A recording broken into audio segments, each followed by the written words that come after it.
Bonjour tout le monde, Martine Savaria, coach parental et personnel. Donc, écoutez, aujourd'hui, je suis en live, en retour en 2023. C'est mon premier live, donc je vous laisse arriver en attendant que vous arriviez bien. Pour ceux qui vont réécouter, je vous souhaite une bonne année 2023. Je vous souhaite du calme, de l'harmonie, de la paix et surtout du plaisir en famille. Donc, j'ai bien beau vous souhaiter ça, c'est pas parce que je vous le souhaite que ça va arriver. Hein? Quand on est on a un peu moins de plaisir comme parents, bien c'est sûr que faut peut-être penser à voir qu'est-ce qu'on pourrait réajuster, comment est-ce qu'on pourrait faire différent pour arriver un peu plus près de ce que je veux. Est-ce que 2023 va être l'année où est-ce que vous allez arriver directement sur ce que vous voulez? Je vous le souhaite. Le but, c'est de se rapprocher de plus en plus, de voir pas à pas où est-ce qu'on s'en va et qu'on s'approche vraiment de ce qu'on veut. Donc, ceci dit, écoutez, merci d'être là. Vous pouvez me faire des hallos, des coucous. Ça me fait plaisir d'avoir vos commentaires aussi. Je lis pas toujours au fur et à mesure parce que j'ai des fois des petits problèmes techniques. Mais c'est correct, je vous réponds de toute façon après. Un sujet aujourd'hui qui est d'autant très intéressant parce que c'est une question que je me posais moi quand j'étais une maman qui criait beaucoup. Pourquoi je dis que j'étais une maman qui criait beaucoup? Bien parce que j'ai vraiment été capable avec les années, avec le travail sur moi, avec les méthodes que j'enseigne.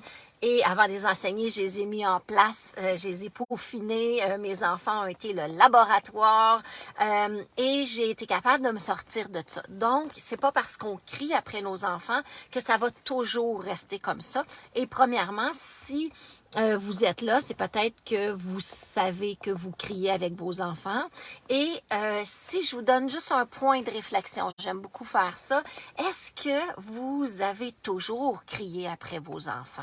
Hein? Ou ça a commencé plus à 2 ans, à 3 ans, à 5 ans, à 8 ans, bon, peu importe l'âge, mais je ne pense pas que personne d'entre nous étions jour 1 des parents qui criaient. Donc, à un moment donné, cette habitude-là s'est installée, c'est arrivé. Là, je suis déjà rendue comme à qu'est-ce que je voulais vous parler à la fin. Mais dans le fond, tu sais, cette question-là, ben pourquoi que mes enfants écoutent seulement quand je crie? Ben moi, je me posais souvent quand j'étais dans ce pattern-là. Et je m'aperçois, depuis que je fais du coaching parental, que les parents, c'est une question qu'ils se posent vraiment à l'intérieur d'eux. Mais comment ça qu'ils m'écoutent juste quand je crie? C'est une Moses de bonne question. Vous n'êtes pas les seuls qui s'en posent. À peu près tous les parents se la posent. Et ben, on n'a pas de réponse à ça. On se dit, mais voyons donc, comment ça?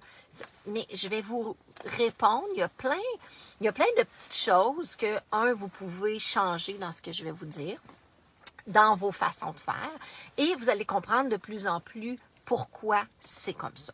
Donc, est-ce que, premièrement, puis ça, souvent, en tout cas, moi, je le faisais, je ne sais pas si vous êtes là-dedans, nos enfants, on va répéter, on va être à bout, on va se mettre à crier, et là, nos enfants vont activer, et là, on va dire, ben pourquoi qu'ils m'écoutent juste quand je crie? Puis là, on va dire à notre enfant, ben coudonc, t'es-tu sourd? Faut que je crie pour que tu comprennes.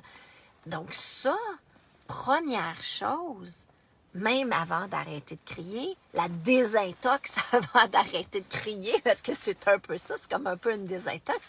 Cette désintox-là, ben vous allez commencer par, si vous criez, puis votre enfant active, bien à place de venir, ben c'est ça, t'es sourd, coudonc, faut que je crie, puis on part notre blablabla mental, bien déjà là, commencez par, juste si vous le faites, si vous le faites pas, c'est super, mais si vous le faites, commencez par arrêter ça. OK? Ça, c'est la première chose. Donc, non, votre enfant n'est pas sourd, mais une chose que vous pouvez faire, c'est d'arrêter de lui dire, coudonc, t'es sourd, on dirait que t'es sourd. Fait que ça, on va arrêter ça si vous le faites. La deuxième chose, bien, est-ce que c'est parce que, dans le fond, votre enfant, vous pouvez peut-être vous dire ça aussi, votre enfant a peut-être une écoute sélective. Hein? Vous vous dites peut-être, ah, non, il est sourd. Ben non, il n'est pas sourd parce que quand je crie, il m'entend. Il n'est pas sourd. Il y a peut-être une écoute sélective. Ben ça se peut.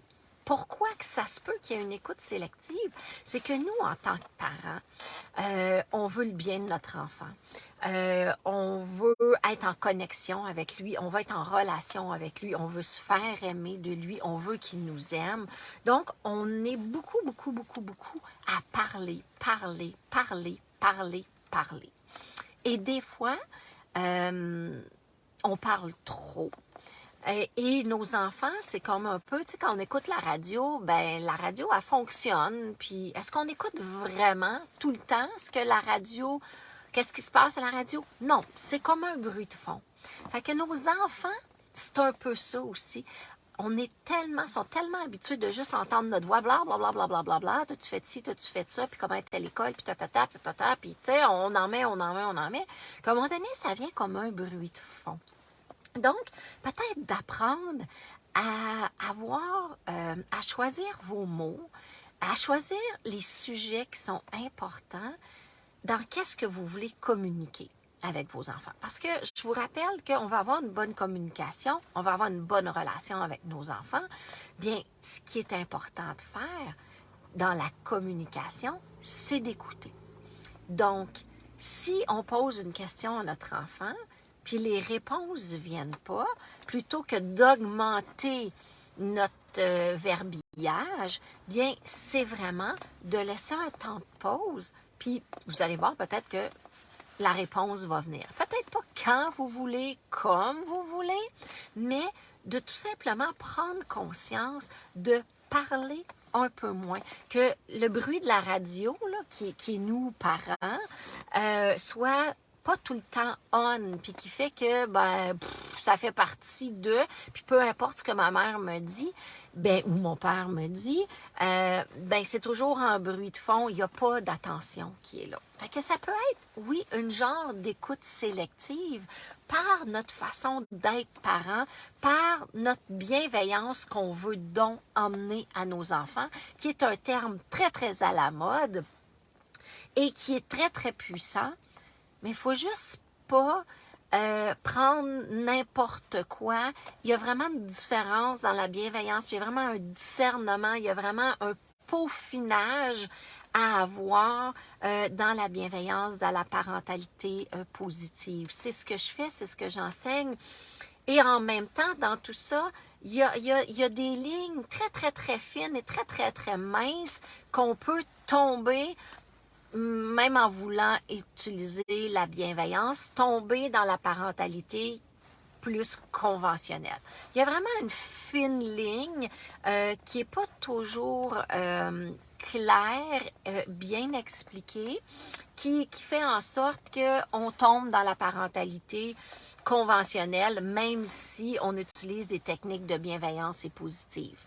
Par la façon dont on l'a fait, par la façon dont on l'a compris, avec tous nos antécédents de parentalité. Donc, est-ce que vous me suivez? Donc, écoutez, si vous êtes quand même un grand nombre, vous avez des questions, j'aimerais bien les voir. Faites je ne sais pas, j'ai peur de peser sur un bouton puis que tout arrête. Fait que, écoutez, l'autre chose que je voulais vous dire, donc ça c'est la partie pour est-ce qu'il y a une écoute sélective? Hein? Ben, peut-être, ça se peut. Et l'autre chose que je voulais vous dire, c'est est-ce que coudonc, c'est une habitude qu'on a pris? Ben oui, c'est une habitude relationnelle. Moi, j'enseigne la parentalité. Bienveillante, positive, mais plutôt consciente, qui reprend tout ça. Et je travaille beaucoup la relation, la dynamique relationnelle, c'est mon dada. Et c'est sûr que plus votre enfant est intense, même si vous criez, puis c'est où je veux en venir, même si vous criez, votre enfant est intense, bien souvent quand ils sont intenses, ils sont sensibles, ça va le saisir une fois, Mais ça va pas faire que ça va régler le problème pour toujours. Puis les enfants qui sont moins intenses, qui sont plus dociles, faciles, qu'on trouve qui se moulent mieux, qui nous donnent moins de fil à retordre, et ces enfants-là, bien, on va crier une fois ou deux, puis boum, ça va rentrer assez dans l'ordre, où on va dire, ben là, si t'arrêtes pas, je vais crier, on va les menacer, puis boum, ils vont rentrer dans l'ordre. Mais si vous êtes là, c'est parce que vos enfants ne doivent pas être là-dedans. Parce que s'ils étaient là-dedans, ben, on n'a pas tant de problèmes parce que aussitôt que je lève le ton, ils arrêtent. Ou je fais juste menacer de lever le ton, puis ça arrête. Donc, c'est sûrement pas les parents que j'ai dans mon auditoire aujourd'hui. Donc, ça peut devenir une habitude. C'est arrivé une fois, paf, par magie, ça a marché, wow! Pourquoi j'ai crié? Ben, j'étais trop stressée, j'en avais trop dans mon assiette, j'ai pas été capable de me contrôler pour X, Y raison, donc ma gestion émotionnelle n'a pas été là. C'est arrivé, j'ai crié, mon enfant a été saisi, il a arrêté, il s'est peut-être mis à pleurer aussi, il s'est peut-être mis à rire. Donc, puis ça, c'est bien, bien insultant pour les parents. Souvent, les parents vont me dire, il me rit en pleine face. J'y crie après, puis il me rit en pleine face. C'est une réaction émotionnelle. C'est comme sa façon de gérer son stress. Donc, une autre chose très importante, si vous dites à votre enfant, vous lui criez après, il se met à rire, c'est ça, tu me ris en pleine face, puis là, on commence à dire, t'es irrespectueux, comment ça, tu fais pas ce que je te dis, si tu faisais ce que je te dis, ça serait vraiment le moins compliqué, puis arrête de me rire en pleine face. Il rit, mais il rit jaune, OK? C'est sa façon émotive de se gérer. Il pourrait partir à pleurer, mais lui, peut-être qu'avant, quand il était plus jeune, il pleurait. Il s'est fait une petite carapace, parce que quand on se fait crier après, ben, on se fait une carapace. Puis là, quand je vous dis ça, là, je veux pas que la culpabilité des parents monte. Parce que déjà, vous vous sentez assez coupable. On le dit partout, faut pas crier, c'est pas bon pour les enfants, c'est pas bon pour leur estime d'eux, c'est pas bon pour leur ration. Oui, c'est vrai. OK? Oui, c'est vrai. En même temps, on va pas tenir cette culpabilité-là. Ce qui est important, c'est oui, j'ai crié. Oui, ça n'a pas tourné comme j'aurais aimé. Mais l'important, c'est aussi d'arrêter de se culpabiliser et de trouver des moyens pour s'en sortir. OK? Parce que de continuer à crier puis continuer à se culpabiliser, ça ne vous aide pas puis ça n'aide pas non plus vos enfants. Donc, ceci dit, si vos enfants partent à pleurer, bien, ils ont eu peur, ils ont été surpris, ils sont très fragiles, leur carapace n'est pas encore super solide et c'est tant mieux parce qu'ils sont dans leur sensibilité et les enfants sont sensibles et l'être humain est sensible. Mais avec le temps, notre sensibilité est mise à l'épreuve puis on se fait une carapace. Donc, ceux qui se mettent à rire, bien, c'est le début de leur carapace et c'est leur façon pour pas pleurer. Peut-être qu'ils sont faits, puis peut-être pas, mais peut-être qu'ils se sont fait dire, ben là, arrête de pleurer, là, si je crie, c'est de ta faute parce que fait qu'arrête de pleurer. Ça se peut. Fait qu'ils se sont fait une carapace, puis c'est peut-être pas ça du tout. OK? Donc, ils peuvent rire, ils peuvent rester bloqués, puis ils peuvent partir à pleurer. C'est toutes des réactions qui sont là pour gérer leur stress. Et ceux qui bloquent, puis qui restent bloqués, ben, en général, puis qui vont faire ce qu'ils ont à faire, ben, c'est des enfants qui sont dociles. Ceux qui bloquent, puis qui restent boqués, qui vont s'en aller dans l'opposition encore plus, ben, c'est des enfants qui ont un tempérament plus difficile, plus opposant, et en même temps, une belle qualité, moi j'aime bien toujours tourner ça, une belle qualité que, bien, ils tiennent à leur être et ils tiennent à ce qu'on leur parle d'une façon bienveillante, même si ça ne va pas comme vous voulez au moment que vous le voulez. Donc, ils vous apprennent un respect mutuel. On voit ça comme nous, comme parents. Ben voyons donc, il ne me respecte pas. Mais en même temps, lui, en restant comme, attends un peu, là, c'est pas parce que tu me cries après que moi, je vais bouger. Ben, il vous donne un beau message. Il vous donne le message de, écoute, moi, j'ai manqué de respect en criant, puis ouais, ça se peut que toi, tu fasses pas ce qu'il y a à faire. Puis avant ça, je sais que tu n'as pas fait ce que tu avais à faire, mais en même temps, c'est moi le parent. Et comment je pourrais faire autrement? Donc, c'est toutes des pistes de réflexion que je vous apporte. C'est toute une façon de voir différemment que je vous apporte. que c'est pas le petit livre de A, B, C, D, je fais ça, ça, ça, puis tout va arriver, puis ça va être comme une baguette magique. Écoutez, si ça existait, là, ça ferait longtemps que tous les parents en auraient pris. Il n'y en a pas de baguette magique. Par contre, la magie, c'est d'être capable de voir qu'est-ce qu'on a fait qui allait pas dans le bon sens, être capable de se reprendre et être capable d'emmener d'autres stratégies pour avoir une autre façon de faire. Donc, c'est vraiment ça qui est important. Donc, c'est une habitude. Pourquoi que nos enfants doivent attendre que je crie pour activer. On va reprendre ça d'une autre façon pour activer. Ben, en général, c'est parce que au fil du temps, au fil des années, au fil des mois, c'est la relation qu'on a créée ensemble. C'est notre dynamique à nous de relation. Puis des fois, c'est la dynamique familiale qui est comme ça. Des fois, c'est juste avec un enfant. Des fois, c'est entre les parents. Des fois, c'est entre les parents et un enfant. Peu importe. Mais c'est vraiment une dynamique qu'on a établie comme ça, qui s'établit quand même assez rapidement. Est-ce qu'elle se défait aussi rapidement? Non. Non, malheureusement, elle ne se défait pas aussi rapidement. Ça prend beaucoup de conscience, ça prend de la patience, ça prend une introspection, ça prend un zip-it, beaucoup de conscience et de vouloir faire autrement et que ça parte vraiment. Puis ça prend une volonté. Hein, ça prend vraiment une volonté, une détermination. Parce que juste dire, ouais, ça marche pas, je suis bien tannée, puis c'est lui le problème, on arrête de domper les problèmes dans la cour des autres. Si nous, on voit un problème, ben notre responsabilité, c'est de régler le problème dans lequel je suis concernée et que je suis responsable. Parce qu'il y a des choses qu'on n'est pas responsable et qu'on n'a pas de pouvoir. Donc, tout sur quoi vous êtes concerné, tout sur quoi vous avez du pouvoir sur vous, le seul pouvoir qu'on a, c'est nous.